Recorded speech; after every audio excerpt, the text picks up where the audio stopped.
¿Qué estudiar de abdomen parte 2?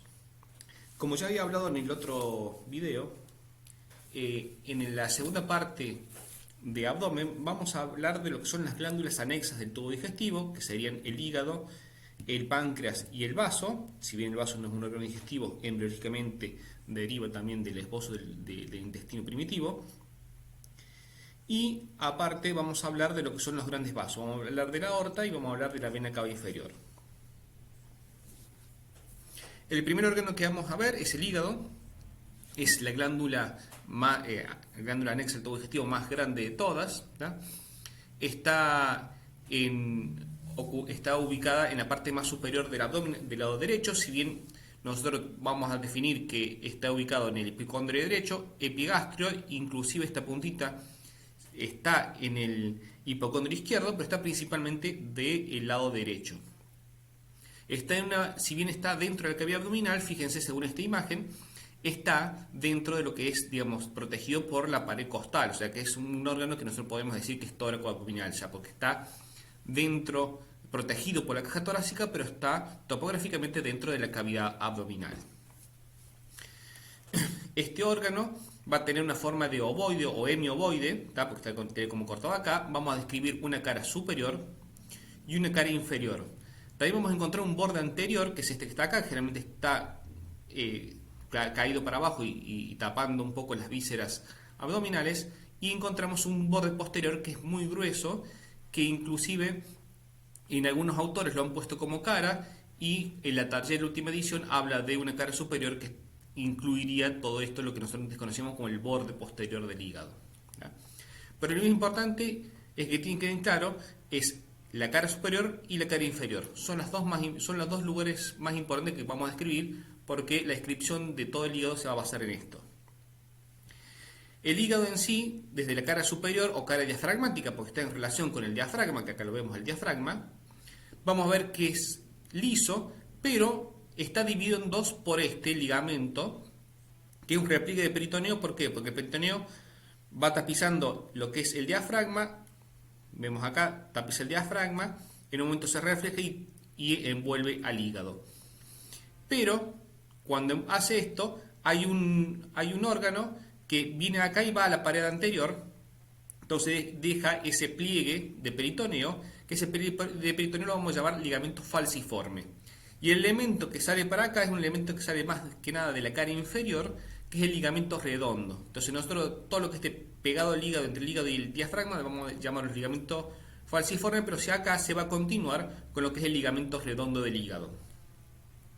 Este ligamento redondo es digamos, es un resto embrionario de lo que era la vena umbilical. ¿tá? A través del ombligo venía la vena umbilical, que es la sangre que volvía desde la placenta, que venía cargada con nutrientes y con oxígeno que tomaba de la sangre materna, y pasaba primero por el hígado en un principio y después hacia un shunt e iba al corazón. Este ligamento falciforme nos va a dividir la cara superior o cara diafragmática del hígado en un lóbulo derecho y un lóbulo izquierdo. Obviamente el lóbulo derecho, fíjense, es mucho más voluminoso, ya sea porque es más alto y también por el tamaño va a ser mucho más grande que lo que es el lóbulo izquierdo del hígado. Más que eso no hay para hablar de lo que es la cara superior, pero sí vamos a hablar mucho más de lo que es la cara inferior del hígado. Acá vemos de nuevo la cara superior, el ligamento falciforme. Acá cuando se refleja el peritoneo para envolver al hígado, es lo que nosotros veíamos acá, que hace esto acá y vuelve y hacia acá. Todo este espacio que está acá, en realidad esto y esto nosotros lo conocemos como ligamento coronario del hígado, que es el que lo va a sostener hacia atrás. En cuanto que lo que es esto, vemos acá el borde posterior. Fíjense, está entre este repliegue de abajo y el repliegue de arriba, porque estos son el ligamento coronario del hígado, que tiene esta hoja que es inferior y la otra que es superior. A los costados tienen dos pequeños repliegues que se llaman ligamentos triangulares. Y ese acá, fíjense, de acá para adelante se continúa con el falciforme, que acá está tan falciforme porque esto es el ligamento redondo que sería hacia adelante. Esto hacia atrás porque acá tenemos la vena cava. Y esto nos sirve para hablar de la cara inferior, es la misma cara que vemos acá, pero me gusta verla así. Esta cara la ponemos acá porque queremos mostrar el borde posterior. Pero en realidad no es una cara que nosotros tenemos que estudiarla así, porque nosotros, si bien algunos libros te ponen esta imagen así, nosotros tenemos que ver las imágenes como si las viéramos en una tomografía para guiarnos pensando en esta adaptación anatomoclínica. Entonces, esta imagen solamente para ver una cosa puntual. Nosotros siempre tenemos que ver el hígado así, porque así es como lo vemos en una tomografía. Vemos como viéndolo siempre desde abajo. Entonces la parte derecha del hígado es la parte izquierda nuestra y la parte izquierda del hígado es la parte derecha nuestra. Igual que como si viéramos una tomografía. ¿Tá?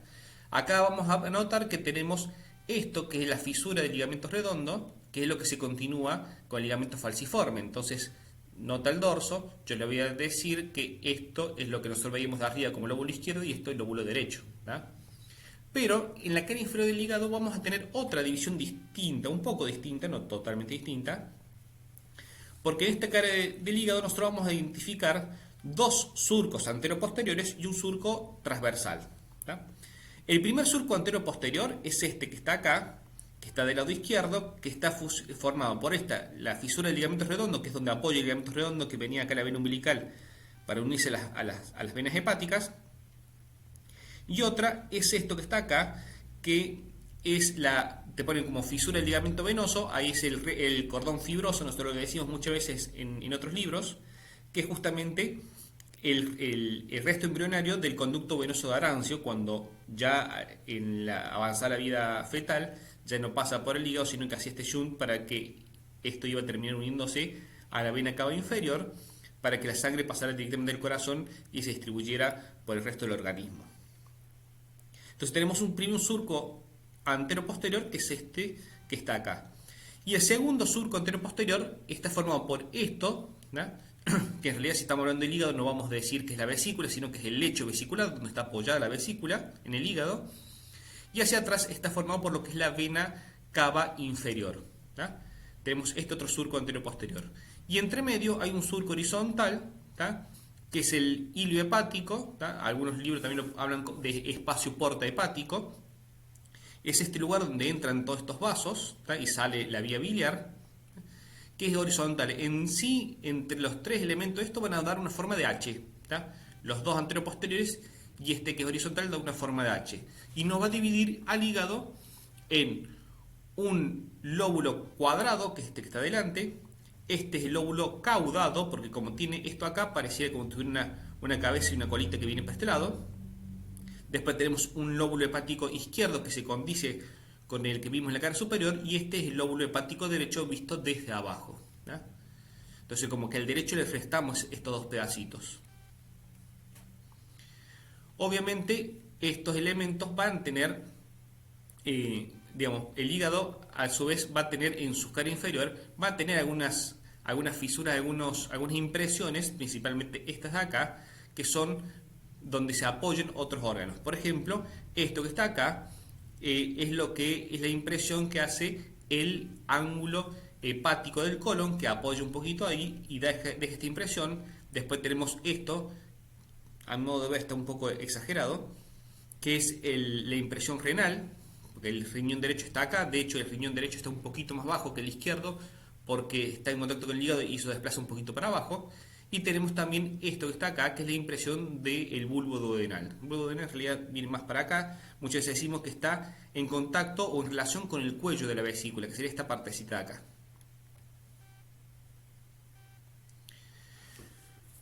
Una vez que nosotros escribimos al hígado en sus caras, vamos a tener que hablar de otros elementos que, por ejemplo, son los medios de fijación del hígado. A su vez, después vamos a hablar de su vascularización y eso nos va a llevar a hablar de lo que es la segmentación hepática. Pero vamos primero por los medios de fijación. Medios de fijación, yo había hablado un par. Uno es este que está acá en blanco, que es el ligamento falciforme del hígado, también conocido como el ligamento suspensorio del hígado, pero se llama suspensorio, pero en realidad no tiene una función muy grande de suspensión. ¿Por qué? Porque yo en una cirugía lo puedo cortar para poder ver mejor y el hígado se mantiene en su lugar. Entonces se llama suspensorio, pero no es tan efectivo en su suspensión. Hacia atrás tenemos ahí ya marcado en verde lo que es la hoja superior del ligamento coronario del hígado. ¿Tá? Acá lo vemos de nuevo. El ligamento coronario del hígado viene así. En esta parte se continúa con el falciforme. A los dos costaditos tenemos estos dos repliegues, que son los ligamentos triangulares, que también son medios de fijación del hígado. Otro medio de fijación del hígado es esto. Es el epiplón menor o gastrohepático. ¿Tá? Pero el elemento de fijación más importante del hígado es uno que no hemos nombrado todavía porque no es un ligamento, sino es este elemento. Es la vena cava inferior. La vena cava inferior pasa por detrás del hígado. Hay veces que el hígado termina acá, hay veces que lo incluye, hay veces que está la vena cava rodeada completamente de la vena cava. Perdón, la vena cava está rodeada completamente del hígado, pero este es el elemento que es el más importante para mantener el hígado en su lugar. Una vez que hablamos del hígado en cuanto a porciones, en cuanto a caras, la descripción de las caras, lo que vamos a hablar es del pedículo hepático. ¿Tá? El pedículo hepático son estos elementos que nosotros habíamos visto acá que entraban al hígado. ¿Tá? Y fíjense, vamos a tener primero una vena, esto que está en azul, que es la vena porta. Esta vena porta es una vena que va a llevar sangre que viene principalmente del tubo digestivo. ¿Da? Ahí no tenía... Bueno. Sí, acá está, hablamos después de vena porta, entonces no me voy a explayar de vena porta. Va a tener hacia atrás la vena porta, hacia adelante y a la derecha, esto que está en verde, que es la vía biliar. Y nosotros decimos vía biliar, ¿por qué? Porque del hígado nosotros vemos que emergen estos dos conductos hepáticos, el derecho y el izquierdo, pero justo ahí en la salida, en el pedículo hepático, en el hilo hepático, se van a unir, puede unirse ahí o un par de centímetros más abajo, eso es bastante variable, para formar esto que es el conducto hepático común. ¿Tá? Este conducto hepático común, cuando se une con este conducto que es el conducto cístico, que se lo comunica con la vesícula biliar, pasa a llamarse conducto colédoco. Entonces nosotros, para evitar los malentendidos, las cosas pequeñas, nos interesa que el alumno nos diga que está la vía biliar. ¿Tá? ¿Qué elemento? Después vemos, es variable en cada paciente, pero el hilo hepático está hacia adelante y a la derecha, estaría la vía biliar. Y hacia adelante y a la izquierda tenemos esta arteria, que nosotros ya la habíamos visto en el video anterior, que es la arteria hepática propia. Esa arteria hepática que salía del tronco celíaco, que daba la pilórica, que daba la gastroduodenal. Después de dar esas arterias pasa a llamarse hepática propia, subía por acá, ¿ya? Esto está en el borde libre del epiplón menor, y subía y se metía en el hígado para irrigar el hígado. Ahora, eso nos va a llevar a hablar de una cosa. ¿Por qué? Estos vasos, tanto la arteria como la vena porta, se van a ir dividiendo de una manera especial para dividir el hígado en 8 segmentos funcionales. Entonces 8 segmentos que funcionan como que tienen su propio arteria, su propia vena porta, y a su vez van a tener su propia rama del árbol biliar, pero esta no se divide, sino que, como va en sentido contrario, se va uniendo para formar la vía biliar. ¿Tá? Es exactamente igual, pero en sentido contrario. Así como tenemos segmentos pulmonares, también tenemos segmentos hepáticos. ¿Tá? Y fíjense, funcionalmente también tenemos un hígado derecho y un hígado izquierdo. ¿Tá? El hígado izquierdo va a estar formado por los segmentos 2, 3 y 4, y el hígado derecho va a estar formado por el 5, el 6, el 7 y el 8. ¿Tá? El 1 no lo nombramos, ¿por qué? Porque tiene ramitas de los dos, es intermedio. ¿Tá? Acá vemos un hígado en su cara anterior, una vista anterior, que tenemos, acá estaría el ligamento falciforme, de acá para allá, lo que nosotros decimos lóbulo izquierdo, es el segmento 2 y 3. Esto que es el 4 es lo que nosotros vemos desde abajo como lóbulo cuadrado. ¿Tá? El segmento 1 sería el lóbulo caudado. y después tenemos estos otros segmentos que todos son visibles de la cara inferior, menos el 8, porque fíjense en la posición que está, de abajo no lo vamos a ver. Si yo acá veo, esta es una imagen del hígado visto desde abajo, vamos a ver que esto es el hilo hepático, acá esto solamente es representado la vena porta porque es lo más importante para la división, y fíjense, este que es el lóbulo caudado, ¿tá? Porque acá tenemos ligamento redondo, acá cordón fibroso, y acá teníamos el lecho vesicular, esto que es el lóbulo caudado, tiene ramitas que vienen de acá y ramitas que vienen de acá, o sea que recibe de ambos lados, esto no entra. Y este es el segmento 1, este es el segmento 2, está formado por una rama, ¿tá? De la rama izquierda de la porta, ¿tá? Va a dar una rama que va para el segmento 2, y la otra rama que da la rama izquierda de la porta va a dar para el 3 y el 4, ¿tá? Mientras que la rama porta derecha tiene dos ramas, una va a dar para el 5 y el 8 y otra va a dar para el 6 y el 7, ¿tá?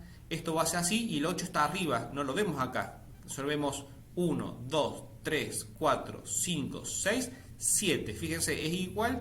Empezamos de acá de atrás y hacemos en sentido contrario de la aguja del reloj. 1, 2, 3, 4, 5, 6, 7. Y el 8 está arriba. Principalmente arriba del 5. Fíjense arriba del 5. Por ende no lo podemos ver en su cara inferior. Igual, si lo damos vuelta, desde la cara superior no vamos a ver el conducto, el segmento 5.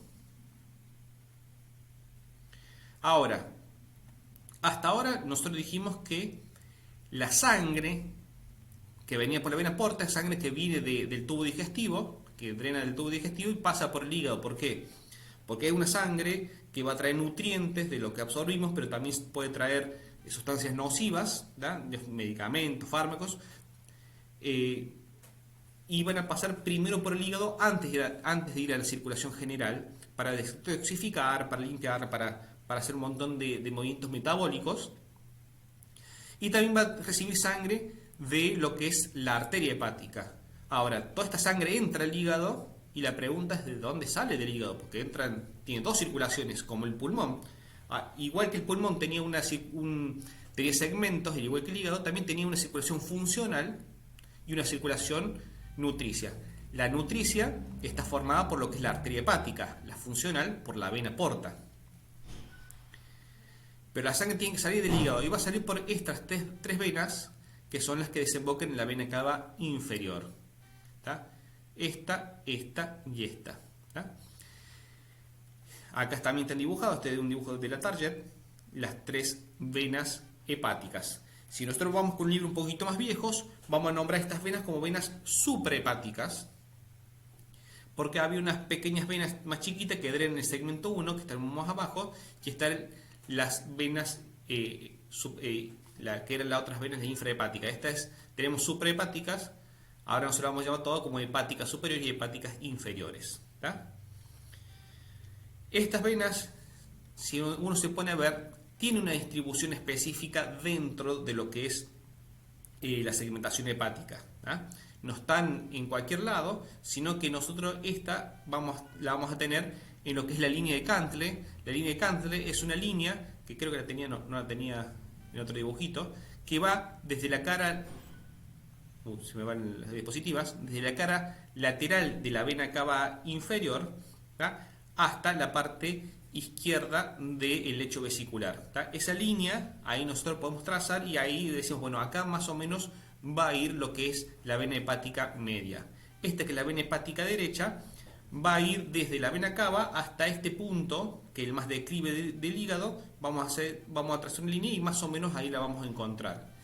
Y esta otra, aunque acá en este dibujo de la Target lo meta muy acá, está más parecido al dibujo de la Target que puse yo acá, que fíjense, la vena esa hepática,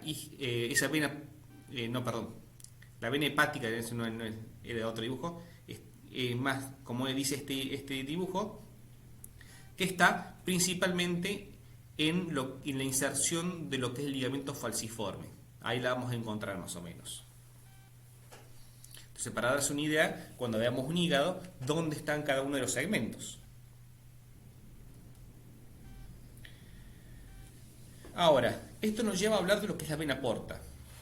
Y fíjense, nosotros cuando veamos arteria aorta vamos a ver que salen un montón de vasos de la aorta que van a las paredes, van a algunos órganos retroperitoneales, pero también hay venas que van, hay arterias que van hacia el tubo digestivo. Y casi todas estas venas, estas venas que traen sangre del tubo digestivo, van a unirse y no van a volver a la vena cava, que es lo que está acá más en celeste, porque está como medio de transparencia, sino que se van a unir para formar una vena que va a pasar por el hígado, que es la vena porta. ¿Ah? Y esto me lleva a un concepto de qué es un sistema porta. Porque así como está hay otro sistema porta en el organismo, este es el más importante, pero tú tienes que saber. Normalmente la sangre sale del corazón, va por arterias que se van dividiendo cada vez más chiquitas hasta que llegan a los capilares. En los capilares hacen intercambio gaseoso y de nutrientes con los tejidos y vuelven como venas que se van a ir uniendo para formarse uniéndose y formarse la vena cava superior o inferior y llegar al corazón. Un sistema porta es un sistema en el cual se pasa 2 veces por capilares, o sea, sale del corazón, pasa por las arterias, las que van al tubo digestivo se capilarizan y hacen intercambio en el intestino, vuelven a formar una vena, pero esa vena no va a ir a la vena porta, sino que no se van a ir a la vena cava inferior, sino que van a ir a través del sistema porta hasta el hígado, se van a volver a formar capilares, van a volver a hacer intercambio y después recién ahí van a ir a la vena y al corazón. Entonces entre una circulación pasan 2 veces por capilares en vez que la sangre del resto del cuerpo pasa una sola vez por capilares. Y eso es un sistema porta. ¿Tá? Esta vena porta, que está acá, va a formarse acá en este lugar, detrás de lo que es la cabeza del páncreas. Fíjense, esto es cabeza del páncreas, ¿tá? Esto es duodeno, esto es el vaso, y va a unirse por la unión de 3 venas importantes. Una es la vena esplénica, otra es la vena mesentérica inferior, y esta otra que es la vena mesentérica superior. ¿Tá? Acá la arteria mesentérica superior. Las 3 se van a unir para formar la vena porta. Hay veces que se unen todas juntas, hay veces que pasa lo que se ve en este dibujo, que es la unión de la mesentérica inferior con la esplénica, forma el tronco espleno-mesaraico para unirse con la vena mesentérica superior y a partir de acá sí es vena porta. ¿Tá? A su vez va a tener afluentes de otros lados, van a tener las venas gástricas, van a desembocar ahí, inclusive algunas otras venas pueden desembocar en la vena porta. ¿Tá? Y acá está la división de nuevo de la vena porta. Una vez que hablamos del hígado, de sus caras, su segmentación, su circulación nutricia y funcional, vamos a pasar a ver el segundo elemento, que es la vía biliar. ¿Tá? La vía biliar es algo que está íntimamente relacionado con el hígado, ¿tá? Pero es parte también de esta clase. La vía biliar básicamente es una serie de conductos que llevan, ¿tá?, la bilis que se produce en el hígado, ¿tá?, a través del abdomen hasta desembocar en la segunda porción del duodeno, como lo hemos visto nosotros en el video pasado. En este trayecto no solamente lo van a llevar, sino también van a almacenarla a la bilis acá en este reservorio que es la vesícula biliar. ¿Tá? Cuando nosotros estamos en ayuna, se va produciendo la bilis. Acá hay un esfínter que nosotros dijimos que es el esfínter de Oddi, que va a estar cerrado y la bilis, como no puede pasar por acá, se va acumulando y se va metiendo acá en la vesícula biliar. En la vesícula biliar se va a almacenar, se va por ahí hasta concentrar un poco más porque se reabsorbe un poquito de líquido, de agua, y cuando comemos esta vesícula se contrae para que todo esto pase derechito al duodeno y pueda sirva para digerir principalmente las grasas. También es un sistema excretor de diversos productos del hígado, ¿tá? Pero bueno, nos quedamos ahí en un principio. Esto hace que acá cuando se estanca y cuando se concentra mucho, pueden formarse cálculos, que son los famosos cálculos de la vesícula biliar, que nos exigen una cirugía y que en algunos casos pueden salir de acá, meterse en este conducto. Si lo tapa este conducto nos ponemos amarillo, pero si tapan el conducto pancreático principal que desembocan juntos, pueden desembocar en una inflamación del páncreas, o sea, una pancreatitis. Esta vía biliar está formada, como ya habíamos comentado hace un ratito, por dos conductos que salen del hígado, que son los conductos hepáticos, el izquierdo y el derecho. Estos se unen a distancia variable, pero nosotros decimos que a 2 centímetros de salida del hilio, se van a unir para formar el conducto hepático común. A su vez, este hepático común va a recibir el conducto cístico, que es el conducto que va hacia la vesícula, para formar el colédoco. ¿Está? Ahora, nosotros vamos a estudiar este conducto de una manera muy esquemática, lo podemos dividir en partes. Bueno, acá tenemos la vía biliar intrahepática, que tiene la misma distribución que la vena porta. La vía biliar extrahepática, nosotros podemos dividir una porción supraduodenal, que es toda esta parte que está acá, una retroduodenal, esta parte que ya está dentro del páncreas, entonces se va a llamar intrapancreática, y la última que está acá en la pared del duodeno, que es esto que se ve acá magnificado, que es la porción intramural. Ahora, es una descripción bastante esquemática, pensando como que todas las vías biliares son iguales, pero ¿qué pasa? Los hepáticos no siempre se unen a la misma altura, el cístico a veces que está más arriba, más abajo, hay veces que lo acompaña así como en caño de escopeta y se une acá abajo o del otro lado.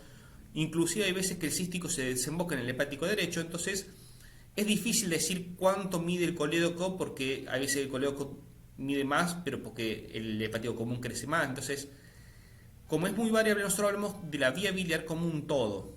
Entonces, la que hablamos de supraduodenal no es solamente el colédoco, sino es toda la vía biliar supraduodenal. Retroduodenal, intrapancreática e intramural, si bien la mayor parte es del colédoco. Lo que también nos interesa, además de que es bastante variable, que nosotros muchas veces clínicamente la vamos a dividir de otra manera. Y es esto que yo puse acá, que nosotros muchas veces a la vía biliar la vamos a dividir en 3 porciones. Por eso nosotros vamos a dividirlo clínicamente en una porción superior, ¿tá? O raíz hepática, que es lo que está en el hilio hepático, ¿tá? Una parte media, que incluiría toda esta parte que está por debajo del hilio, pero que está en la vesícula, el núcleo de la vesícula, inclusive se puede ir un poquito en la parte retroduodenal, y después tenemos por fin una porción inferior. Entonces nos hablamos de un tercio superior, un tercio medio y un tercio inferior de lo que es la vía biliar. Eso es muy importante clínicamente.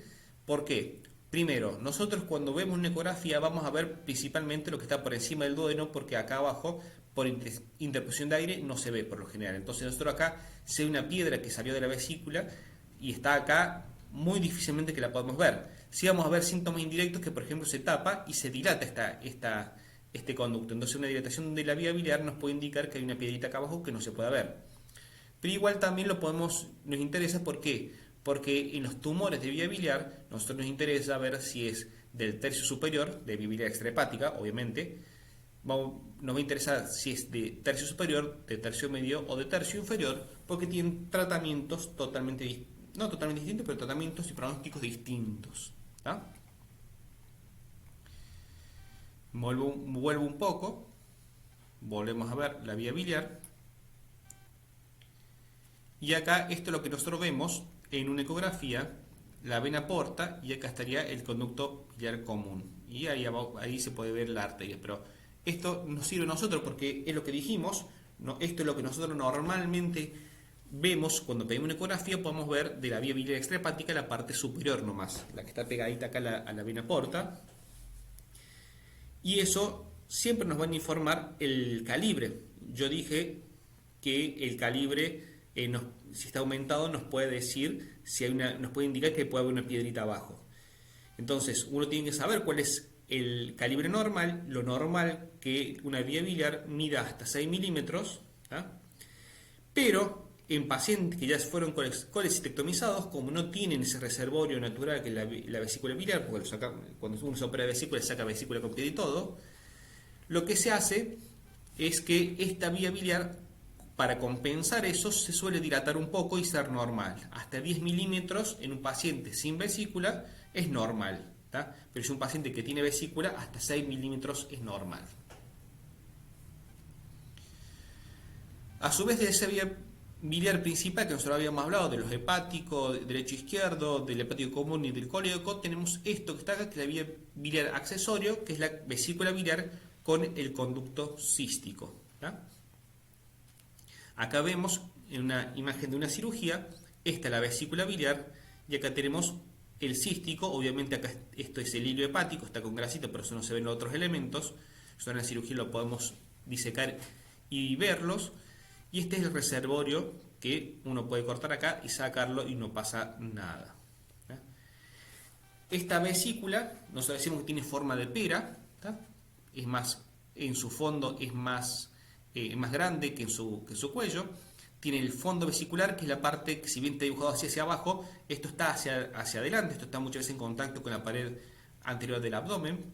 Tenemos la parte más voluminosa, que es el cuerpo vesicular, y tenemos esta parte que donde cual se va afinando, que es el bacinete o bolsa de Hartmann. En realidad, bolsa de Hartmann no es todo este embudo, sino es esta parte, esta pancita que hace acá abajo. ¿Por qué? Porque muchas veces un cálculo que está acá dando vueltas se puede meter acá y se puede atascar acá y no dejar y tapar totalmente el conducto cístico, y eso hace que generalmente sea mucho más sintomático. Es más, el dolor de un cólico biliar cuando comemos algo con grasa y tenemos piedras que nos molestan es porque se tapa el conducto cístico, que es este que está acá. Obviamente después tenemos el conducto cístico, ¿tá? Que es un pequeño conducto, hay veces que es muy cortito, que puede tener milímetros, y a veces que puede tener un par de centímetros de largo. Eso es bastante variable. En su interior suele tener unos repliegues de mucosa de forma espiralada que hacen de válvula, ¿tá? Continente para evitar el reflujo. ¿Tá? ¿Qué es importante acá? Este espacio, que es el triángulo de Calot. ¿Tá? Yo he visto videos, publicaciones, cosas que hablan de un triángulo de Calot, que lo definen como que uno de los límites es la arteria cística. Y yo les quiero decir que no. El triángulo de Calot, o triángulo de las vías biocísticas, está formado por el conducto cístico, el conducto hepático y el hígado. ¿Tá? Ese espacio entre estos tres elementos. ¿Por qué? Porque en su interior ahí vamos a encontrar generalmente lo que es la arteria cística, la arteria que va a nutrir a la vesícula biliar. Entonces nosotros quirúrgicamente es muy importante. ¿Por qué? Yo vuelvo a la imagen que había mostrado acá de una cirugía. Acá obviamente recién está empezando la cirugía, después falta traccionar acá la vesícula, uno tracciona acá, esta es la bolsita de Hartmann, tracciona, y esto acá, esto es un poco el estómago, se lo pone en posición para poder ver bien, y acá nosotros abordamos acá y sabemos que este es el conducto cístico, y acá nosotros lo más probable es que encontremos la arteria. El 80% de las veces la arteria está en ese triángulo de Calot, ¿tá? Y eso sirve para ubicar los elementos y que sea una cirugía más segura.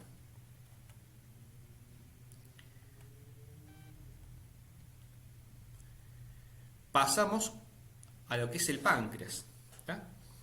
El páncreas es una glándula de secreción mixta, ¿tá? Que quiere decir que tiene endocrina y exócrina. La parte exócrina principalmente sirve para la digestión de proteínas, también de hidratos de carbono, porque hay una amilasa pancreática.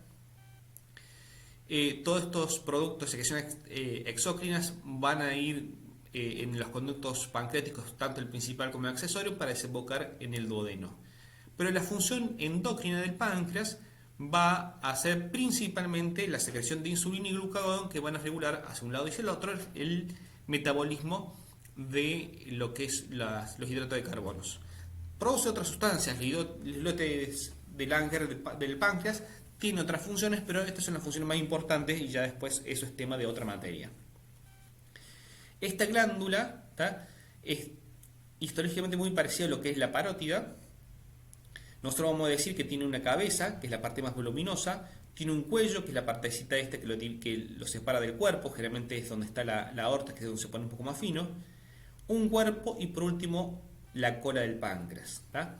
Podemos encontrar también que tiene una proyección acá por debajo de los vasos que hace como un ganchito, entonces se le dice proceso unciforme o gancho de la cabeza del páncreas, y vamos a ver que está ubicada principalmente en lo que es mesogastrio. Esto es mesogastrio, pero se va a ir prolongar, la cola se va hacia atrás, hacia arriba y hacia la izquierda. Fíjense cómo que va ascendiendo. Acá empieza por debajo del, esto es el estómago, empieza por debajo del estómago y después se pone por detrás del estómago. Y se va bien, bien atrás. Acá vemos de nuevo, ¿tá? Esto es la cabeza, acá estaría el cuello, todo esto es el cuerpo, y esta es la cola del páncreas, y este pedacito que es el que se va por detrás de los vasos es el gancho o proceso uncinado del páncreas, ¿tá? Nosotros muchas veces para estudiarlo lo dividimos en lo que es la cabeza, que está muy relacionado con el duodeno, ¿tá? De hecho comparte vascularización, comparte relaciones, y después tenemos el cuerpo y cola del páncreas, que es el páncreas del lado izquierdo, ¿tá? Que lo estudiamos generalmente aparte. Este órgano es casi todo su extensión retroperitoneal, salvo un pedacito de la cola del páncreas que está rodeado de peritoneo y es intraperitoneal. Va a tener, como dijimos, dos conductos que ya lo habíamos nombrado antes, el conducto pancreático principal o de Wirsung y el accesorio de Santorini.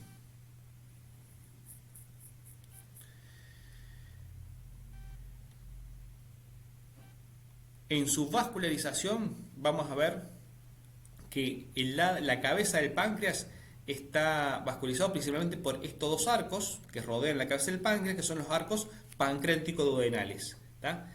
Que la anterior y superior venían de la gastroduodenal y la inferior y anterior venían de la mesentérica superior. De las dos forman unos arcos que van a vascularizar no solamente la cabeza del páncreas, sino a todo lo que es el marco duodenal. Mientras que el lado izquierdo va a recibir vascularización de distintos vasos. Principalmente vamos a tener esta que es la pancreática inferior, ¿tá? Y va a recibir también ramas, puede recibir ramas de la arteria esplénica, ¿está? La esplénica va a dar esta, fíjense, que es la arteria pancreática dorsal, también se la van a nombrar, pero bueno, está principalmente por estas tres arterias, que inclusive la dependencia de la esplénica es variable, pero muchas veces si uno tiene que resecar la cola del páncreas, hay veces que cuando está muy involucrada la esplénica, hace necesario que también se reseque el vaso, que es este órgano que está acá, cuando resecamos eso. Ahora, ¿cuáles van a ser las relaciones del páncreas? Nosotros hablamos de la cabeza, ya hemos hablado que detrás de la cabeza estaba la formación de la vena porta, ¿tá? Por detrás de eso estaba la fascia de Treins. Fíjense, acá vemos esta imagen de acá. Acá tenemos la vena porta, esto es la fascia de Treins. Por detrás teníamos esto que es la vena cava inferior, ¿tá? Y después además teníamos la aorta, el riñón, la suprarrenal, ¿tá? Tenemos todo eso hacia atrás. En el caso del cuerpo y cola, las relaciones van a cambiar. ¿Por qué? Porque hacia adelante no van a tener la inserción del mesocolon transverso como se ve acá, sino que va a estar lo que es el estómago. Por detrás del estómago está la transcavidad de los epiplones, ¿tá? Y ahí atrás estaría el cuerpo y cola del páncreas. Por detrás de eso sí, tiene relación de nuevo con los órganos retroperitoneales, el riñón izquierdo, la suprarrenal, con la aorta, pero fíjense, la cola del páncreas va a tener relación, el vértice de la cola del páncreas va a estar en relación con lo que es el hilio del vaso, ¿tá? Es el vaso de este órgano que está acá. Acá vemos de nuevo, esto es la inserción del mesocolon transverso, le pega la mitad al páncreas. En el caso del lado derecho, fíjense, nosotros levantamos el estómago para poder ver el páncreas, o sea, el estómago está por delante, esto que está abierto acá es la transcavidad de los epiplones, y la cual el páncreas va a estar relacionado ahí con el hilio esplénico, que es donde viene la arteria esplénica y se mete adentro del vaso. Por último llegamos al vaso, es un órgano mucho más simple, es un órgano que está ubicado también protegido por las costillas. Nosotros decimos que tiene su eje principal, que es este que va acá, sigue más o menos la 10ª costilla, ¿no? Bien en una posición bien posterior. nosotros vamos a describirle una cara diafragmática, ¿tá? Que también está relacionado con el diafragma, pero también con las costillas, y una cara visceral, ¿tá? Que antes nosotros la dividimos en dos partes, una parte anteromedial, que es esta que está acá, va a estar relacionado principalmente con el estómago, y una posteromedial, que es esta que está acá, que va a estar relacionado con el riñón, ¿tá? Y además va a tener un polo inferior y un polo superior, ¿tá? En la cara visceral va a tener esto que es el ilio, donde entra la arteria, esa es la vena esplénica. Fíjense, acá esto es lo que yo le decía, esto es cara diafragmática, todo esto es cara visceral, esto es lo que nosotros antes llamamos cara posteromedial, ¿tá? Que se relaciona con el riñón, está la anteromedial, que se relaciona con el estómago, y en el medio, acá en este bordecito, está el ilio esplénico, ¿tá? En cuanto a los bordes, fíjense, el borde posterior es liso y el borde anterior, como está pegado a las costillas, como que hace unas indentaciones así, porque son donde se mete entre espacios intercostales, ¿tá? Y hace como esas indentaciones hacia adelante.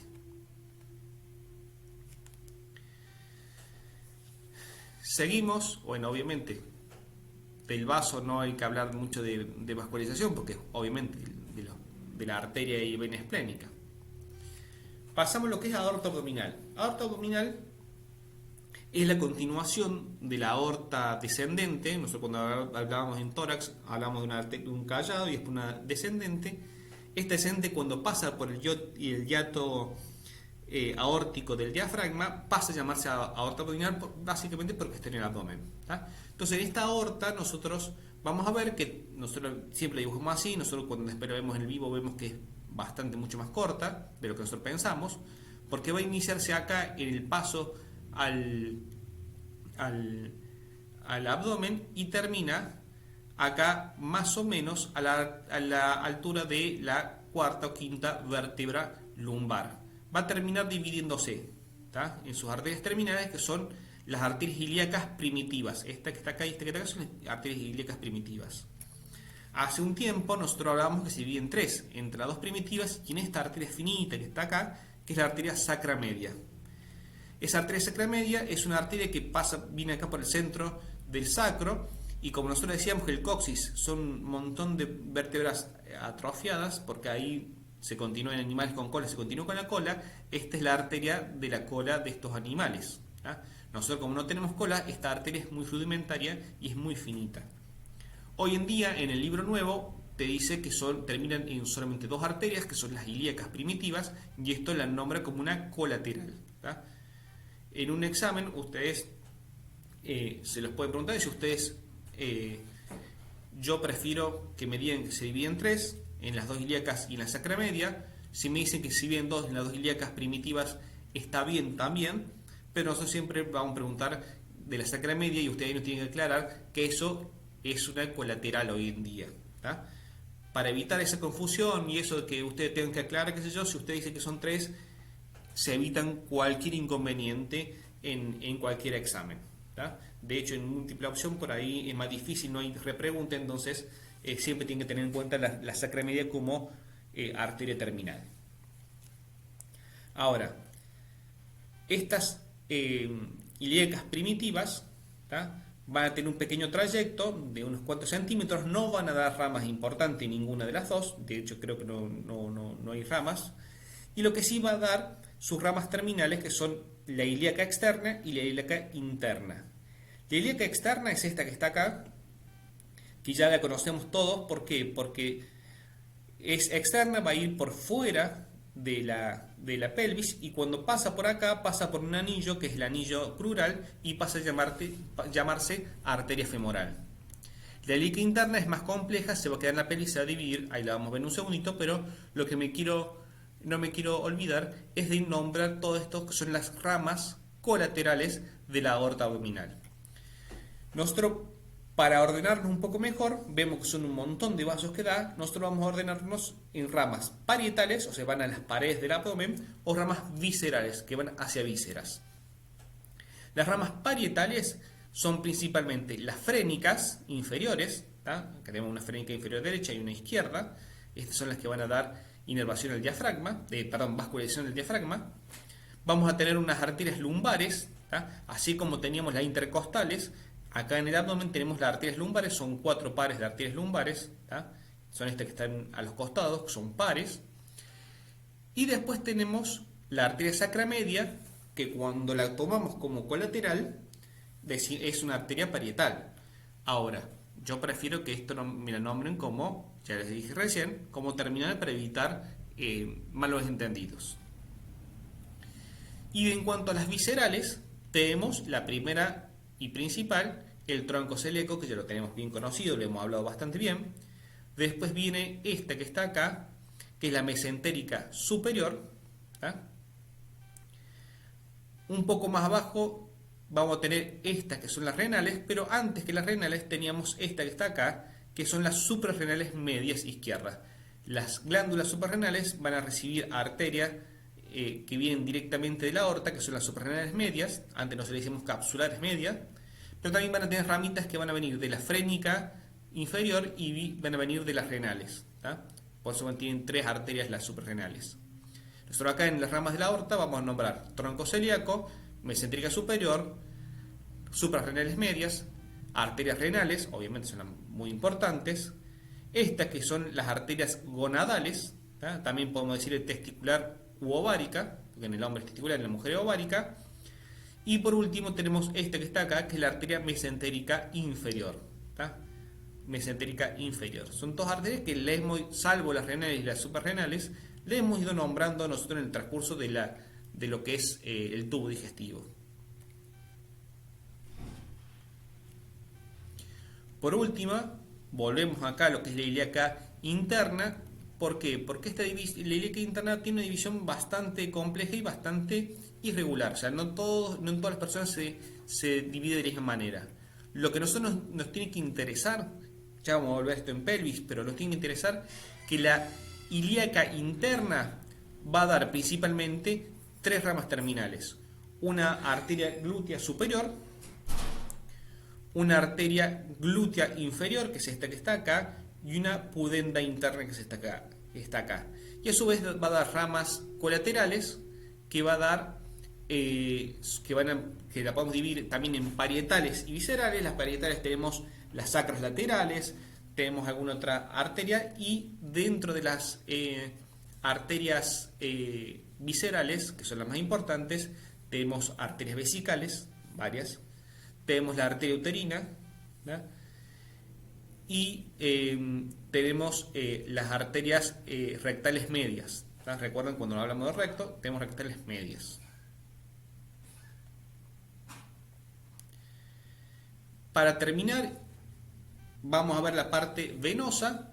La parte venosa principalmente es lo que es vena cava inferior, ¿tá? Esta es la vena cava inferior, ¿tá? Se une, es lo mismo que la aorta abdominal, pero en sentido contrario. Entonces, si la aorta se dividía, terminaba por las 2 ilíacas primitivas, la vena cava inferior va a formarse por la unión de las 2 venas ilíacas primitivas. Va a ascender, no asciende en la línea media, sino que asciende hacia la derecha, ¿tá? En la línea media está la aorta, esto está hacia la derecha, está un poco desviado hacia la derecha. Va a ir recibiendo vasos en su trayecto. Los vasos que va a recibir son principalmente las parietales, ¿tá? Y de las que no son parietales va a recibir lo que es las renales. Esta es renal derecha, renal izquierda. Fíjense, el riñón izquierdo un poquito más alto, el riñón derecho un poco más bajo, y el riñón izquierdo le va a quedar más lejos porque esto está medio tirado a la derecha, esta vena. Entonces la vena renal derecha es un poco más larga, y va a recibir esta que son las venas gonadales. Esta, la vena gonadal derecha, desemboca en lo que es la vena cava inferior, mientras que la vena gonadal izquierda, como lo tienen que pasar la línea media, se le complica, generalmente termina acá, y lo que está dibujado acá en este pedacito, en la vena renal izquierda, ¿tá? Eso hace que el flujo venoso del lado izquierdo sea un poco más tortuoso. Entonces es más frecuente un varicocele o una varice en el testículo del lado izquierdo que del lado derecho. Pero fíjense que no tiene muchas venas que venga del tubo digestivo, porque recién acá ya tienen lo que son las venas hepáticas. ¿Por qué? Porque lo que viene del tubo digestivo no va a ir a la vena cava, sino que va a ir a la vena porta. Y eso es lo que nos lleva a hablar, por último, de lo que son las anastomosis portocava. Eso es algo que tiene que tener el concepto. Tenemos tres sistemas más, digamos, tenemos dos sistemas venosos, que el de la vena cava superior y vena cava inferior. Le podemos agregar el de la vena cava, perdón, tenemos dos sistemas venosos, el de la cava superior y el cava inferior, y le podemos adjuntar o agregar lo que es el de la vena porta, que van a drenar, cada uno tiene su territorio, pero estos territorios no son aislados, tienen comunicación entre ellos. Normalmente pasan desapercibidos, pero en algunas ocasiones estas uniones entre este sistema, que estos son las ácigos que drenan acá, que van a drenar, ahí donde van a drenar algunas venas de esofágicas que vienen del cardias, y se van a unir con las venas gástrica izquierda que también drena del cardias. Esas cosas en situaciones patológicas van a cobrar importancia. Por ejemplo, un paciente que tiene una hipertensión portal, o sea, tiene una cirrosis que afecta al hígado y eso hace que el flujo de sangre a través de la vena porta esté muy restringido, esto va a aumentar la presión y la sangre va a buscar ir por otro lado. Si no puede pasar por acá, va a pasar por otro lado. ¿Y por dónde va a pasar? Y bueno, ahí se activa una anastomosis entre la vena porta y las cavas. Con la cava superior va a tener contacto principalmente acá, que van a ser las venas del esófago, ¿tá? Y ahí se pueden formar varices esofágicas, ¿tá? Que pueden sangrar, ¿tá? Y pueden arriesgar la vida de un paciente cirrótico, ¿tá?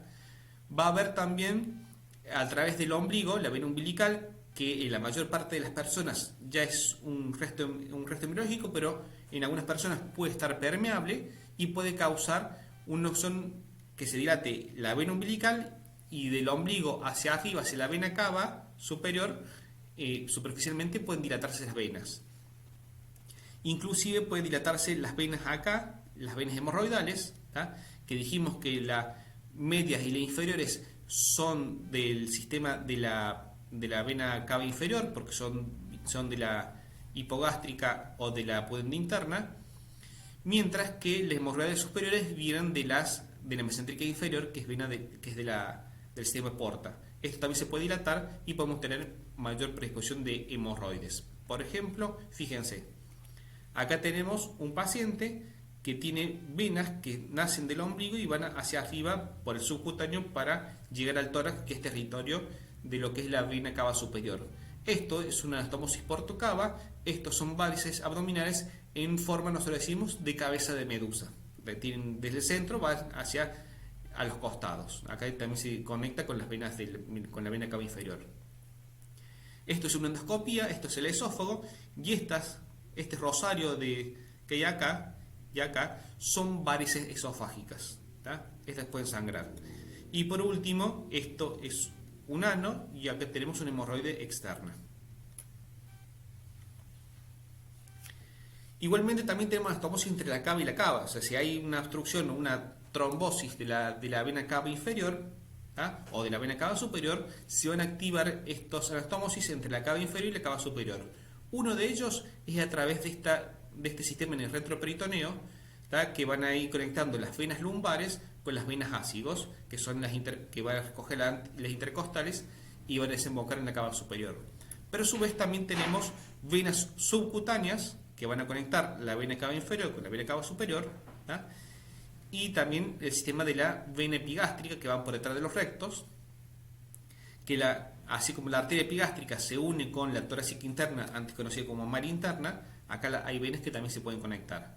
Y esto puede traer, por ejemplo, también varices a nivel del abdomen, pero fíjense, ya no inician en el ombligo y van radiadas, sino que van derechitas, ¿tá? Como si fueran pilares de un templo griego, ¿tá?